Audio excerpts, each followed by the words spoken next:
নিয়ম নীতির তোয়াক্কা না করে শেরপুরের গারো পাহাড়ের পল্লী বিদ্যুতের সংযোগ দেয়া হুমকিতে পড়েছে বন্যপ্রাণীরা। অবৈধভাবে ঘরবাড়ি নির্মাণ করে বিদ্যুতের সংযোগ নিয়ে বসবাসের কারণে বন আলোকিত হওয়ায় বিভিন্ন দিকে চলে যাচ্ছে বন্যপ্রাণীরা। তাই অবৈধ দখলদারদের উচ্ছেদ করে বন্যপ্রাণীর অভয়ারণ্য করার দাবি জানিয়েছে পরিবেশবাদী সংগঠনের নেতারা। শাকিল মুরাদের তথ্য, ছবিতে প্রতিবেদন। বিকাশে কম খরচে ক্যাশ আউটের লিমিট বেড়ে 50,000, প্রিয় এজেন্টও 2টা। শেরপুরের শ্রীবর্দী, ঝিনাইগাতি ও নালিতাবাড়ী উপজেলার সীমান্ত জুড়ে গারো পাহাড়। একটা সময় পাহাড় জুড়ে দেখা যেত বহু টিলা, বনের ভেতরে ছিল বিভিন্ন বন্যপ্রাণীও। কিন্তু অবৈধ দখলদাররা ধীরে ধীরে টিলা কেটে তৈরি করে ঘরবাড়ি, আর বন উজাড় করে শুরু করে চাষাবাদ।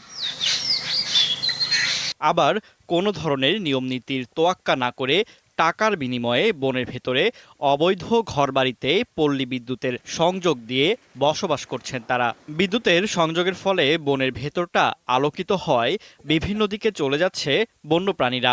হুমকির মুখে পড়েছে জীববৈচিত্র্য।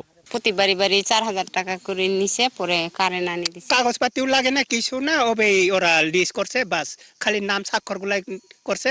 গাছগাছালি এখন বর্তমানে তাদের জন্য এরা পশু পাখিও পলায়। আগে তো বিভিন্ন ফলের গাছ থাকতো পাহাড়ে, এখন তো নাই।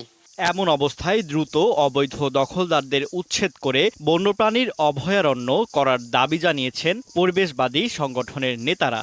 পল্লী বিদ্যুৎ এবং অন্যান্য বিদ্যুৎ বিভাগ এখানে কোনো প্রকার বন বিভাগের অনুমতি ছাড়াই বিদ্যুৎ সংযোগ দেওয়া হচ্ছে, এবং যারা অবৈধ স্থাপনা এখানে গড়ে আছে তাদের মধ্যে বিদ্যুৎ সংযোগ দিচ্ছে। আমরা অবশ্যই প্রতিবাদ জানাচ্ছি এবং এই বিদ্যুৎ সংযোগ দেওয়া বন্ধ করা হোক। এদিকে অবৈধ সব বিদ্যুতের সংযোগ বিচ্ছিন্ন করা হবে বলে জানিয়েছে জেলা পল্লী বিদ্যুৎ সমিতি। বন বিভাগ, জেলা প্রশাসনের মাধ্যমে যদি উদ্যোগ নেয় তাদেরকে উচ্ছেদ অভিযান করার জন্য আমরা শতভাগ তাদেরকে সাপোর্ট করব, এবং তাদের বিদ্যুৎ সংযোগগুলো আমরা অবশ্যই বিচ্ছিন্ন করে নিয়ে আসব। বন বিভাগের তথ্য মতে জেলার 3 উপজেলায় প্রায় 20 একর বনভূমি রয়েছে। এর মধ্যে বেদখলে রয়েছে 2500 একর ভূমি। ফারদিন নীরব, 71।